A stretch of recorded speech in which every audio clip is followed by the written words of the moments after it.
Selam aleikum shkues të nderuar, jemi me Hoxhën Arbër Berisha në emisionin Pyetje dhe Përgjigje. Përshëndetje Hoxh. Përshëndetje, selam aleikum.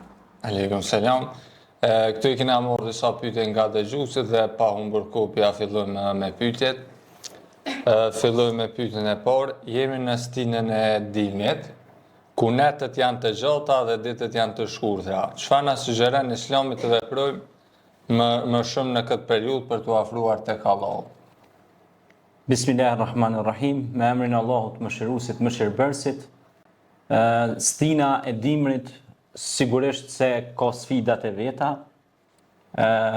Jeta u vështirësohet edhe fshatarëve, po edhe qytetarëve, secili ka, domethënë për shkak se në dimër bie borë, temperaturat shkojnë në disa vende minus 10, minus 20 gradë dhe sigurisht se është e vështirë, sidomos për ndërmarrjen e ndërtimit, sepse shumica e popullatës tonë merren me ndërtim, a kupton ajo? Edhe normal që në ato kohë është vështirësitë janë shumë të mëdha për ndërtim. Dhe ky sektor i ka të veta të vështira, ashtu siç edhe sektori i bujqësisë e ka vështirësinë e vet. Kur dihet se popullata jon po ashtu është një popullat e madhe që punojnë edhe në bujqësi, po edhe në ndërtim. Dhe në këtë stinë të dimrit, ne të gjithë duhet të mobilizohemi, të ndihmojmë njëri tjetrit, sepse edhe Zoti thot Kur'an: "Wa ta'awanu 'alal birri wat taqwa wa la ta'awanu 'alal ithmi wal 'udwan." Ndihmoni mes vetin punë të mira dhe ndaloni nga inatet, armiqësitë dhe ndasitë mes njëri tjetrit. Sigurisht, në këtë stinë të dimrit preferohet të bën disa gjëra që unë jo kisha rekomandu të gjithë të shikuesve dhe edhe pyetësve që po na pyesin, edhe dëgjuesve.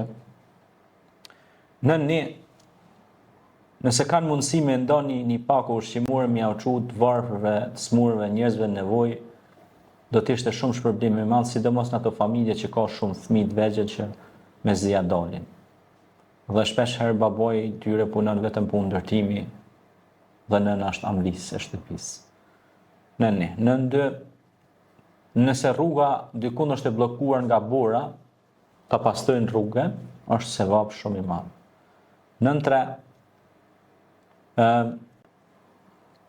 të çojnë qebe ose batanie dhurat për spitale, për shkolla, për vendin që ka nevojë, të çojnë lanë drësore ose të çojnë mjete të caktuara për ngrohje.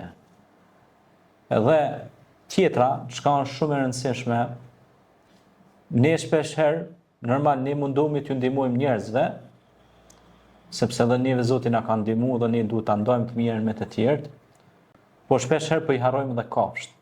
Për shembull, shpezët fluturuese, po mos ishin ato ne do të na mbysnin krymbat. A shihni këta zogj, për shembull pllumbat e egër që janë qafkat, sorrat. Gjitha këto Allah i ka çuar për një sebeb. Mos me ekzistu këto, neve na mlojnë krymat. Na vinë edhe në shpellë dhe në banesë të vinë krymat edhe e han gjithçka, shkatrojnë gjithçka. Subhanallah, Allahu kur e ka kriju këtë gjithësi, edhe habitatin, edhe biologjinë, biodiversitetin, kur e ka kriju Allahu subhanahu wa taala, secilës specie, secilës gjallësi ja ka lënë rolin e vet në shoqëri. Sepse duhet ta ndërlidhin një ngjarje që ndoshta e kom treguar të kalumen, për një ngjarje që ka ndodhur diku nëse zgabuhem në Angli. Një mbret i njohur në Angli ka dhënë urdhën me zhduk macet. Sepse dikush dul aty e nxjerrin një bestytni, një mitologji që janë mallkim. Edhe i largoi. Kur i largoi ai macet, mit u shumun. Dhe ra smunja zez mërtoja. Dhe u detyru mbreti i Anglisë të blej mace nga Franca. Dhe hypi vlera macës më shumë se ç'duhet, a kupton e? Dhe u detyru t'i blej. Pra, ti nuk guxon të përzihesh në ato çka Allahu ka lënë për habitatin dhe njerëzit. Se nëse i mysim kafsht, e prej malin, e shkatrojmë vendin atër po bina në ajetin kuranor ku thot Allahu i Madhëshëm wala tufsidu fil ardi ba'da islahiha. Mos shkatronin tokë derisa unë kam vënë rregull balancim në këtë habitat ose në këtë kozmos, në këtë gjithësi. Prandaj në këtë muaj, në këtë stim të dimrit që është ftofësi e madhe, preferohet pra me ushqy shpezët, kafshët, sepse tash këto kur fluturojnë e kanë të pamundshme kur bie borë edhe ngrihet toka. Se kur është pranverë dalin lule, dalin krymba, dalin gjitha llojet e tjera, edhe ato ushqehen me to. Kurse kur është borë edhe ngric ato e kanë të pamundshme me ushqy dhe mundësia për me ngordh është shumë e madhe. Domethënë mujnë me cuf. Tani nëse na i ndihmojmë atyre, ato na ndihmojnë kur nxehet koha dhe kur fillojnë me dal krymbat, na ndihmojnë ne. Po. Apo sheh pra, sepse edhe ti dush më konë ndihmaçari të mirës. Pejgamberi sallallahu alajhi wasallam ka thonë, mëshironi ata që janë në tokë, që t'ju mëshirojë Allahu, Rahmani, Rahimi, mëshiruesi, mëshirbërësi. Prandaj çdo sure në Kur'an fillon me Bismillahirrahmanirrahim, me emrin e Allahut mëshiruesit, mëshirbërësit. Pastaj nëse ka ndonjë kafshë, ndonjë qen për shembull është duke ngordhur edhe aty me supërtu me ushqim, me ujë, përveç njerëzve kuptohet, sepse njerëzit janë kryesorët. Pastaj vinë edhe kafshët, po secili ka vendin e vet.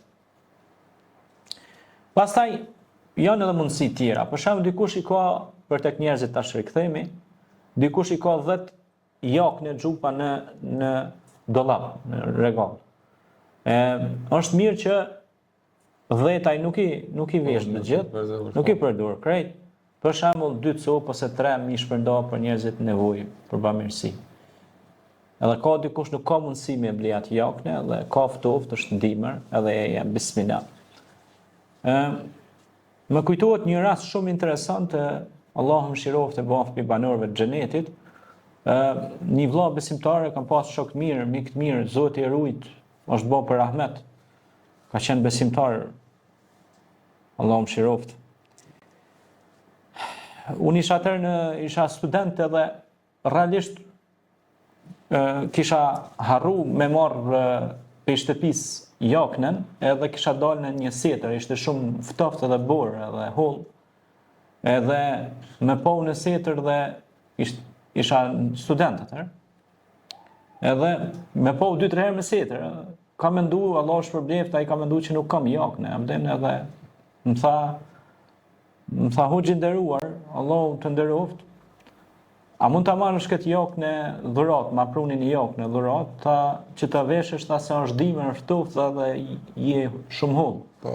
Unë realisht e kisha një jakne, por kur dilja për të shku te biblioteka, aty ishte nxehtësi e madhe. Edhe shkoja tek librat, mirë po, njeti ti ishte shumë i pastërt, Allah është përbleft. Unë atë jakne pastaj ja kam dhuruar një shokut tim. A kupton e ja? Po. Ai ma dhuroi mua, po unë ja kam dhuruar një shokut tim që nuk kishte mundësi të blente veshmbathje dhe rroba, sepse vinte prej një familje që kishin fëmijë shumë edhe kishin vështirësi të mëdha ekonomike. Unë e kam bërë dhurat ata. Mirë po gjesti i tij, këtij vllaut besimtar ishte një gjest shumë human dhe shumë njerëzor. Ne në këtë botë duhet bëjmë gjeste të mira humane dhe njerëzore. Ne duhet me pak gjë kemi mundësi të fitojmë shumë gjë. Me një gjë të vogël mund të fitojmë shumë diçka të madhe. Nganjëherë nuk mjafton të japësh me të madhe, mirë po shpirtin ta kesh shumë të ngushtë. Më mirë kur jep diçka të vogël, po shpirtin e kesh shumë të madh. Kështu ka qenë Resulullah sallallahu alaihi wasallam, i cili thoshte shpëtoni veten e juaj nga zjarri, qoftë dhe me një kokër hurme. Ka thonë një kokër hurme nëse ti ja jep me ushqy dikon, për shembull agjërus, thot shpëton Zoti nga zjarri dhe të vendos në xhenetet e bukura. Bëhet shkak me të përfshin rahmeti i Zotit, mëshira e Zotit, e me shpëtu. Pra, në këtë muaj këto janë do mundësi të mira, pastaj për shembull kur bëhet akull është mirë, po patë mundësi me ble kryp, edhe me qit në rrugë, se krypa peshkrike akullin, që mos më rshit kerrët, njerëzit e kështu me radhë. Se akulli është i pamundshëm për të pastruar me lopatë ose me formë mekanike, fizike. Kjo është. Faleminderit hoxh për përgjigjen. Vazhdojmë me pyetjen e dytë. Një dëgjues pyet cilat janë hopat praktik për të bërë hafiz i Kuranit, sidomos për dikën që është i angazhuar me punë dhe me familje. Allah shpërbleft, për të bërë hafiz i Kuranit është një mrekulli, është një begati. Lum ai që është hafiz i Kuranit. Hafiz i Kuranit është pra me ditë Kuranin komplet përmendsh. E nuk ka gjë më mrekulli se ti me pas fjalën e Allahut përmendsh. Mirë, po pastaj ti duhet ta praktikojsh ato. Nuk mjafton ta mësosh veç ta memorizosh, se mundesh me marrë një çep aty me vendos, edhe me prek gullën edhe s'kupton kur gjë nga ato fjalë. Ose papagalli që blen fjalët siç i dëgjon dhe i interpreton. Mirë, po të qenurit hafiz i Kuranit është begati e madhe nga Allahu, është edhe përgjegjësi e madhe te Zoti, sepse ti duhet ato që i ke mësuar me i praktiku dhe me ja mësu tjerëve. Pejgamberi alayhis salatu vesselam ka thënë, më i miri për jush është ai i cili e mëson Kuranin dhe ua mëson ato dhe të tjerëve. A kupton e ja? Po. Pastaj, gjithë të hafizat Kuranit që i kemi, edhe shqiptarë ka plot që janë, elhamdulillah që i kemi, ata tash e kanë amanet edhe me praktiku Kuranin, por edhe me, domethënë me ja mësu tjerëve. Përveç praktikës. Për shembull, nëse Kurani thotë wa aqimus salat wa ita'u zakat, falën namazin, jepni zakatin. Ai e fal namazin, zakatin se jep, s'pe plotson apo jo. Pastaj thot Kurani nxit për më ushqy të varfrit, jetimet, njerëz nevojë. Ai nuk ka ushqy askënd. Pra është minus në praktik. Teorikisht është, po praktikisht nuk është. Pastaj Kurani thot mos i paragjykoni të tjerët, mos i lëndoni të tjerët, mos folni keq për të tjerët. Po folni fjalë të mira. Kaulen hasana, thot Zoti në Kur'an, pra flisni fjalë të mira. Fjala e mirë, thot i ka rënje të thellë në tokë dhe frytet shkojnë në lartësi. Prandaj shumë ajete kuranore për shemb flasin. Pastaj thot Zoti ka dhënë urdhën të prerë me respektu nënën e babën. Wa qada rabbuka alla bil walidaini ihsan, pra ka dhënë me ihsan bamirësi. Domethënë me qenë i mirë me prindrit dhe Zoti me të sjell begati. Hafizi i Kuranit hapat për të bërë, sidomos për ata që janë familjar, mujnë me përdorë një manual, është një mundësi e mirë, për shembull me shfrytzu kohën sa të mujnë. Për shembull, nëse ti flen, po supozoj 7 orë gjumë ose 8 orë gjumë, e bën jetë një vit me fjet veç 5 orë gjumë, 3 orë më ja kushtua Kuranit. Për një vit, edhe me mësu Kuranin. Thjesht është matematikë kohore, kronometrim dhe menaxhim i kohës tënde. Dhe inshallah me lejen e Allahut do të bësh hafiz i Kuranit. Ta gjesh një hoxh i cili është edhe hafiz, shkosh tek ai një orë ta mësosh tajvidin, rregullat e këndimit të Kuranit, dhe pastaj kur të fish në tajvid në rregullat tartilil Kur'an tartila me bukurinë dhe domethënë atë xhemeljetin e Kuranit, bukurinë e Kuranit, edhe bukur këndimin edhe tajvidin edhe rregullat zanore të zgjatjen idgamin, ato janë rregullat e tajvidit. Atëherë pra fillo dhe përkushtohu që të mësosh përmendsh dhe ta mësosh me maturi pa u nxituar dhe pastaj pasi të mësosh të japësh besën veti dhe Allahut që ato çka e din më mësu tjerëve. Edhe atëherë ti nuk ke me harru Kuranin. Ne do ta mundsojmë thot ta mësosh Kuranin dhe ti nuk do ta harrosh atë, përveç asaj që ne duam. Pra Allahu na mundson me memorizu. Pra kemi ndihmën e Zotit, nëse na fillojmë me mësu përmendsh Kuranin, Zoti ka më animu edhe na kena me mësu përmendsh. Unë njoh në jetën time njoh ka dhe që ndalë publikisht që kanë tregu që janë bën hafiz të Kuranit, unë njoh që edhe në mosh të thyre janë bën hafizat të Kuranit. Domethënë kur them mosh të thyre mbi 40 vjeç, mbi 50 vjeç u bën hafiz të Kuranit. Domethënë ju ka përkushtuar Kuranit e ka mësu. Sepse për shemb kur ti bën njëri 50 vjet është pak më vështirë me mojt mend. Sepse truni fillon me kon pak më i dobët. Në krahasim me tric, ai riu për shemb mëson më herë. A kupton? Edhe kur ata që kanë mësu Kuranin përmendsh moshën 50-60 vjeçore, po ne që jemi 3. Na kena mundësi shumë me mësu. Veç na duhet pak përkushtim Mirë, po Kurani na mëson me kon njerëz të paqes, të dashurisë, të selamit. Na mëson me dash nënë e babë, me dash adhën tonë, tokën tonë, vendin tonë, gjuhën tonë. Dhe gjitha këto të mira, pra që i kemi nga Allahu. Andaj të qenurit hafiz i Kuranit është bereqet i madh, është. Për shembull, nëse një lagje ose një qytet e ka një hafiz Kurani, a e dini si qaja lagje, qaj qytet është krejt i ndritshëm. Aty është një dritë. Imagjinoni mos me kone e dritë si duket ai qytet ose ai fshat ose ai lagje, në errësirë totale. Pse është dritë? Sepse është një Kur'an që flet, është njeri, nuk është libër, po ai ka këtu. Dhe ai e flet ato, dhe ai e këndon, dhe ai u mëson tjerëve. Subhanallah.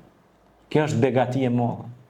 Andaj ju këshilloj të gjithëve, po përjashtim, filloni të çoni fëmijët në mësimin e Kur'anit. Mos u tutni se po ju jesin po bo mjekë, inxhiniera, fizikonta, dhe ato kanë më bo me emrin Zotit. Për shembull, mu po flas të vetja ime 2 mastera, fakultete, nuk ka pengu kur gjo me mësu Kur'anin, a kupton? Veç çam kanë ndihmu më shumë sepse nga ligjet e Kur'anit i ka mësu dhe ligjet e jetës. Domethënë Kur'ani mi ka mësu dhe ligjet e jetës. Domethënë sepse në Kur'an ki jurisprudencë, ki rregulla, ki disiplinë, ki gjona që të mësojnë me shku përpara edhe në këtë botë. Mos flasim për botën tjetër, sa edhe për botën tjetër padyshim, sepse kjo është tibyanën li kulli shay. Zgjidhje për çdo gjë. Kurani është zgjidhje për çdo gjë. Pastaj është Furqan, dalluesi i vërtetës nga e kota.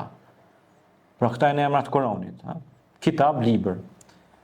Furqan, dalluesi i vërtetës nga e kota. Tibyan, zgjidhje për çdo gjë, ha? Pra ka emra të ndryshëm që na tregon se ka kjo fjalë e Allahut është mrekulli.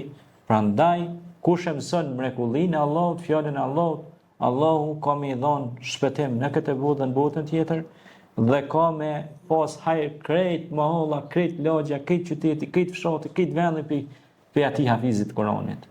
Mësojani Kuranin fëmijëve të juaj. Normal. Ju krahas Kuranit do të mësoni edhe biologjinë, fizikën, kimin, mjekësinë, ose ndonjë zanat që don ta krysh. Siç e kanë pasur dhe pejgamberët e Zotit, secili kanë pasur zanat, por kanë mësuar edhe Kuranin. Kanë mësuar edhe fjalën e Zotit, kanë mësuar edhe ligjet e universit. Kjo është. Faleminderit për përgjigjen. Vazhdo me pyetjen e tretë. Kemi hyrë në muajin e 11 Islam, si muaji Rexhep. Cilat vepra janë më të rekomanduara dhe si duhet të përgatitemi shpirtërisht për Ramazan? Muaji Rexhep është muaji i mbjelljes së forës së mirësisë. Shabani është koha e zhvillimit të saj fare. Ramazani është korrja e fryteve të këtyre 3 muajve të begatshëm. Muaji Rexhep është muaji i kërkimit falje, duhet me thonë astaghfirullah sa më shpesh. Është muaji që duhet me i shtu lutjet. Është muaji që duhet me dhënë shumë sadaka, me dhurata. Është muaji pra që troket dhe është hyrje në triadën ose në tripletin e 3 muajve të fuqishëm që edhe vetë shokët e Muhamedit a.s. dhe vetë Muhamedi a.s. lutej dhe thoshte Allahumma barik li Rajab wa Shaban wa balligh Ramadan. O Zot, na jep bereqet të mira në Rajab e në Shaban, e pranon muajin e Ramazanit edhe ndriçon në këtë muaj me begatit e me këtë nuranijetin, me dritën e këtij muaji që është shahru Ramadan alladhi unzila fihi al-Quran. Është muaji Ramazan i cili ka zbrit Kurani, e në këtë muaj është një natë e madhe që është nata e Kadrit që quhet Lejletul Qadri khairun min alfi shahr. Pra që është me vlerë senimi muaj, edhe ndryshe quhet edhe Lejletul Mubarak. Natë e bereqeteve të mëdha. A kupton ja? Po. Dhe muaji Rexhep pra është muaj në cilin na duhet me lexu më shumë Kur'an, duhet me vizitu prindrit më shumë, me përqaf nonën, babën, me u çu dhurata, me u bë buzëqeshje, me fol mirë për ta, mu lut për ta, mos me ja ngushtu shpirtin, a kupton ajo, dhe me nderue sepse ai që lutet për prindërit e tij e ka të garantuar xhenetin. Edhe kujdeset për ta. Prandaj është muaj i mundësive dhe fitoreve të mëdha. Në këtë muaj, pra siç e thash në Rexhep, preferohet namazë nafile, preferohet sadakoja, mu shtu ma shumë, istikfari, salavatet, vizita e prindve, e shumë vepra tjera të mira që ka mund të shtojmë edhe këtyra. Faleminderit hoq për përgjigjen, vazhdojmë me pyetjen e katërt. Disa njerëz friksohen se duke dhënë sadako u paksohet pasuria. A shton sadakoja bereqetin e pasurisë dhe në jetë sipas Kuranit dhe Sunetit? Sadakoja e shton pasurinë. Pejgamberi alayhis salam ka thonë: jepni prej sadakave t'juja që t'u shtohet pasuria. Sadakoja të ruan nga belat, të ruan nga idhnimi i Zotit. Sadakoja shton bereqetin, shton pasurinë. Sadakoja është garancë e plot për mbrojtjen tënde dhe të evladëve. Është garancë për mbrojtjen tënde dhe të prindve tu. Sadakoja e shumë fishon pasurinë, e shumë fishon bereqetin. Sadakoja të afron me Allahun, të largon nga shejtani. Iblisi i mallkuar i dhënohet kur ti bën sadaka. Pastaj është tjetra: o hoxho, ne po japim atyre në rrugë, këtyne atje, ata pi keq përdorin ose ku diu çka. Ti e ke dhënë për Zotin. Po. Në dora e parë, ka thonë Hasan el Basriu, dora e parë që e qet është e ke lënë në dorë të Allahut. Nëse ai e keq përdor, ai në qaftina është. Po, normal. Ai e përgjegjësitë e Zotit. Ti ngritesh shumë lart, se ti je nis për mirë. Po, Allahu e vlerëson mirësinë. Pra qëllimi i mirë shpërblehet. Pejgamberi sallallahu alaihi wasallam ka thonë: innamal a'malu binniyya wa innama likulli imrin ma nawa. Veprat vlerësohen sipas qëllimit. Pra qëllimi yt ka qenë i mirë. Edhe Allahu ta shumë fishon. Po flas pak për përvojës edhe për asaj që kemi biseduar edhe në shumë ligjërata edhe në cikle të kaluara që kemi biseduar me shumë besimtar nga suksesi që kanë pas në ndërmarrjet e tyre, në sipërmarrjet e tyre. Gjithë ata besimtarë që unë i kam taku që kanë pas sukses në firmat e tyre, në punët e tyre, në bizneset e tyre, janë shumë dërdhonca. Pra japin shumë me durët e tyre. Më tregon një vëlla besimtar, tha, kam çu një familje me të varfër, me të smur, ju kam ndihmu ushqime, ju kam çu, nuk ka shkut nesër, i kam pas 10 porosi tek puna, më kanë shtuar më shumë. Plus. Prandaj, nëse ti jep me njërin dorë, pra Allahu të jep dhe ta shumë fishon ata. Pastaj, sadakoja është dy llojesh, është e msheft edhe publike. Publike e hapur, po flas, e msheft bëhet vesh me stella e Allahut, me ditë vesh stella e Allahut, krijuesi që të sheh, kurse hap tazi publike bëhet për me nxit edhe besimtarë të tjerë që kanë rënë në gjumë, që nuk japin, domethënë kanë ndjen neglizhencë atë pjesë, kanë rënë në neglizhencë që me nxit për të mirë edhe të tjerë. Domethënë se kur çaj që ti pe bën një gjest të mirë, thot hajt se be bëj dhënë, Allah ja ka dhënë mundësi, edhe shtuhet e mira komunitare dhe publike. Pra thot sa mirë kjo shoqëri dhe këta të ri e kanë marrë këtë iniciativë përmes një shoqate ose për kaq të ri e kanë marrë iniciativë me të bëu mjete për me ndihmu njerëzve. Sepse paraja duhet të shpërndahet, të qarkullohet që t'ju ndihmojmë edhe të tjerëve. E jo ta mbajmë vetëm për vete.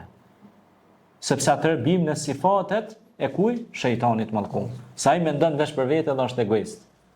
Ne si besimtar mendojmë për vete, por mendojmë edhe për të tjerë dhe për të mirën publike. Nuk keni besu derisa nuk e jepni me të dhëmshmen. Nuk është besimtar i mirë ai i cili bjen për të fjetur dhe kujshiu i tij është i uritur. A kupton? Po. Faleminderit për përgjigjen. Vazhdojmë me pyetjen e 5. Paragjykimi ndaj të tjerëve është bërë shumë i përhapur sot. Si mund të ndalojmë këtë dikuri dhe çfarë na mëson feja për gjykimin e të tjerëve? Paragjykimi është vetë si shëmtuar. Vetë fjala para gjykim, domethënë ta gjykosh përpara. Pa e ditur fare. Domethënë kjo është edhe gjëna, është mëkat. Të flasësh për tjetrin, të ngjisësh diçka tjetrit, është mëkat. Pejgamberi selam ishte kon tu hec me shokët e tij edhe e pa një gorësir, një coftin në tokë, vjen të era epidemia dhe Rom. Edhe ju tha shokëve vet, a kishit dasht me hongër për i kësaj ngorësire? Thanë ja Resulullah, kella, kurse si? Tha që shtu është kur e paragjikon vllahun ose kur fol mas shpinën për ta. Ose me hongër për i kësaj ngorësire, si vikera e Rom. Pra tash llogaritës sa e Rom është me bart fjalë. Lën të dukhulul gjenne në nëmëm, s'ka me hynë në gjenet ai që ban fjalë, që paragjikon. Se bartja fjalëve është paragjykim, domethënë sepse ti po janë gjet diçka që se ka dhe pe paragjykon. Pa e njoftur fare, pa e ditur fare, pa qëndruar asnjë moment me ta, ky kështu, ky është kështu. Me njëherë secili të jep vendin e vet. Po ti ku e le vendin ton? Vendin ton ku po do me lën? Dhe kjo është shumë interesant. Nëse dikush ty të sheh, edhe ja nis me fol gjëra pa lidhje, ajo të po veten e vetë të këti. Sepse ne jemi si pasqyra. Në qoftë sa i të levdon e të fol fjalë të mira, ai për vete të fol. Në qoftë sa i të shon e të fynë e të paragjykon, ai për vete të fol. Sepse vetë është në drejgje, ka rënë në një drejgje të rëndë. Prandaj besimtari fol fjalën e mirë. Kush ka besuar Allahun dhe ditën e gjykimit të flas mirë se të hesht. Prandaj besimtari flet mirë, sepse kështu na mëson Allahu dhe i dërguari i tij. Prandaj, pastaj nuk bën të paragjykohet për moralin e femrës ose të mashkullit. Nuk bën me fol, me thon ky është kështu. Pa pas 4 dëshmitar të besueshëm. Edhe thuhet, do të me kon 4 dëshmitar të besueshëm me pa peri ka hyrë në xhelpan. Domethënë kjo është një metaforë, një krahasim. Domethënë ti duhet të kesh shumë fakte mëdha për të akuzuar dikon për moral ose për një gjë të caktuar. Pastaj, ka shumë raste që ti ose unë ose ai tjetri e morrim një iniciativë me i bë mirë shoqërisë, komunitetit, të ta hapë për vete të i bë këto. E pse se merr pra ti këtë detyrë me bë? Jo ti pranon aty me sill lugën e makiatës në përgoj, hajtë se bë Zoti i mirë. Jo. Zoti i mirë e bën kur ti çohesh edhe angazhohesh. Allahu nuk e don ato që rrin kokët shpinës, e nuk angazhohet për shoqërinë, për të mirën publike, për të mirën e njerëzve që i rrethojnë. Të gjithë dim të flajmë gjumë, të pushojmë edhe të mos merremi me asnjë lloj aktiviteti. Mirë, po kemi përgjegjësi. Momentin që kemi ardhur këtë botë, Zoti na ka lënë khalifetun fil ard. Na ka dhënë detyra për me kryen këtë botë. E këto detyra ne duhet i kryjmë që të shërbejmë vetes, familjes, shoqërisë, koqshiu të afërm dhe të largëm. Se cila punë, kjo punë tash që po e bëjmë ne, me këto promovime, jemi duke i ndihmuar shoqërisë. Sepse jemi të izu ata që të angazhohen në punë vullnetare. Dhe pse jo, i ftojmë që të vinë dhe të punojmë punë vullnetare që t'i ndihmojmë shoqërisë tonë. Kjo është. Faleminderit Hoxh, vazhdojmë me pyetjen e radhës. Në një kohë me stres, pasiguri dhe lajme negative, si mund të forcojmë mendimin pozitiv dhe besimin tek Allahu? Lajmet negative skip, me largu. Mos me lexu fare. Mos me kritiku fare. Lajmet negative japin trurit error system. Domethënë truri, syni fotografon, truri incizon, edhe i përpunon dhonat. Te din se vjen nga fusha. Dhe faqeve që postojnë lajme negative duhet unfollow. Juftoj të gjithëve të i bëni faqet negative që qesin lajme për krim, për sendet negative, unfollow. Do unlike të i bëni. Kështu po më vjen keq që pje thonë kështu publikisht, po duhet më bë. Se i të merrut fëmit, i të merrut plesht, jeni ka hinu në gjëna për klikime. Nuk bëhet kjo punë për klikime. Se lajmet që ju i postoni, jeni ka i të merroni fëmit, jeni ka i të merroni moshat e thyre. Ka dikush vull për i zemrës. Mundet me pësu atak kardiak. Është i ndjeshëm. Është i dhemshëm. Pastaj fëmija. Tash mund të thotë dikush po pse ja vlen telefonin dorë fëmijëve. Po ai bovaki se ka telefonin, ka laptopin, televizionin, ai del shfaqet lajmi. Ti e ka isha aty me një herë kronike zezë. As nuk për shembull nuk e qet aty plus 18 me pasqyrë që i përgëzojnë popullin me ndihmu popullin, janë më social, janë më të dashtën. Ata janë lider të shpirtit, po ata janë edhe lider të popullit që flasin veç për mirë, flasin pozitiv, edhe i ngrohin shpirtat e njerëzve me qenë më afër me familjen, me Zotin, me shoqërinë, me ambientin, me qenë më dashur, siç e thash në fillim, për kafshët, për shpezët, për fëmijët, për pleqt, me pas mundësi me ia dhënë ndonjë dhuratë më shumëve, fëmijëve, për shembull, vendet skandinave kanë këto. I japin dhurata shumë për fëmijët, për moshat e thyra, dhurojnë shumë dhurata, i afrojnë njerëzit, nuk i largojnë ata. Zoti na ka mësuar përmes pejgamberit alayhis salam edhe neve si musliman. Ka thonë o pejgamber, si kur ti të ishe i ashpër ndaj tyre, ata do të largoheshin nga ti. Ti dush me koni dashtën me ta. Me konë paqësor, me koni dashtën, me i fol fjalë të mira, me i dhon dhurata, me i ndasht, me shpirt e me zemra. Që kjo është? Faleminderit, hoxh. Faleminderit. Për fund, çfarë këshille të përgjithshme do i jepni dëgjuesve për ta përmirësuar lidhjen me Allahun në jetën e përditshme? Normalisht përmirësimi me lidhjen me Allahun është ta shtojnë sa më shumë përmendjen e Zotit, e kujtojnë Allahun, Allah i kujtoj ata, të largojnë ndonjë pengesë nga rruga, të japin sadaka, të ndihmojnë prindrit, luten për prindrit, të punojnë punë vullnetare, pra të luten sa më shumë, sepse Zoti ka thënë në Kur'an udhuni fastajib lakum, lutuni mua, unë ju përgjigjta, thot Allahu i Madhërisht. Prandaj ne duhet i shtojmë të mirat private, publike dhe komunitare. A kupton e edhe, sa më shumë i shtojmë ato të mira, atëherë lidhja jonë me Zotin është më e madhe. Lidhja e Zotit bëhet me gjumë, me gjymtyr, me praktik, me zbatueshmëri të gjërave të ndryshme. A kupton e? Që janë gjëra pozitive dhe të mira. Faleminderit, hoxh. Deshta me bëllë një pyetje për vetit, mase e kena ofër vitin e ri. Çfarë mendimi kite për vitin e ri? Viti i ri është domethënë një vit që vjen që na punojmë me këtë kalendar, apo kupton e jo? Ky është kalendari gregorian, ndryshe që në kohës së perandorisë romake është vendosur ky kalendar gregorian që është kalendar quhet ndryshe kalendar diellor.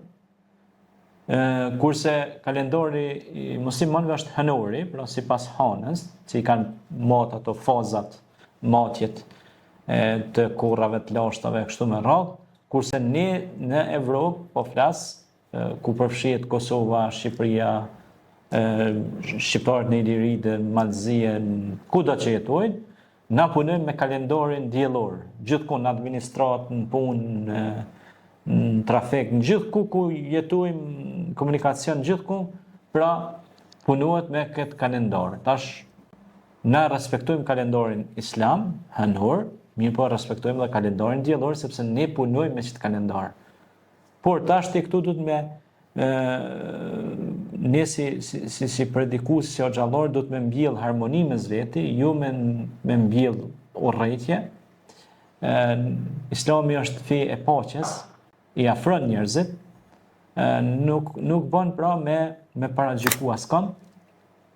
Ne thjesht e kujtojmë se është një datë e ndrimit më të moteve dhe nalmi dhe bëjmë një farë bilanci ku kemi gabu këtë vit që mos me gabu vitin që vjen dhe e falenderojmë Allahun që na mundsoi këtë vit të jemi shëndosh e mirë dhe shpresojmë që viti që vjen të jetë vit më i mirë edhe më i mirë duke shtu më shumë veprat e mira. Mirë po, ne nuk adhurojmë askën përveç Zotit, ne adhurojmë vetëm Zotin. E të përkujtosh, do të thotë, datën historike nuk ka kur fart keqe këto, apo kupton? Sepse thjesht ti e ka kujton një datë që ka ndrën për një kalendar tjetër, thjesht ti e kujton një vit çka ke bë dhe pason me vitin tjetër çka do bësh vitin tjetër. A kupton e ja? Dhe kjo është këshilla ime që unë mendoj se ne kemi 100 punë tjera të nevojshme për të diskutuar në shoqërinë tonë, siç është fjala për shembull arsimi që është shumë dobët, që duhet shtu ma shumë bibliotekat dhe librat. Kemi për shembull shumë gjërat e tjera që duhet t'i diskutojmë pa u kap për një vegz edhe me tregu rreth asaj vegze sa bakshëm. Prandaj kjo ndrimi i motmotëve është një kujtim që ne duhet ta kujtojmë që mos të gabojmë por të ecim përpara me fjalën e Zotit dhe të punojmë vepra të mira siç na ka thënë Zoti në Kur'an. Kjo është mbi gjitha mirësia e gjithë kësaj. Faleminderit për përgjigjen. Kjo është e gjitha për sot. Faleminderit juve të shkuve që na keni dëgjuar dhe ju uroj një ditë të mbarë.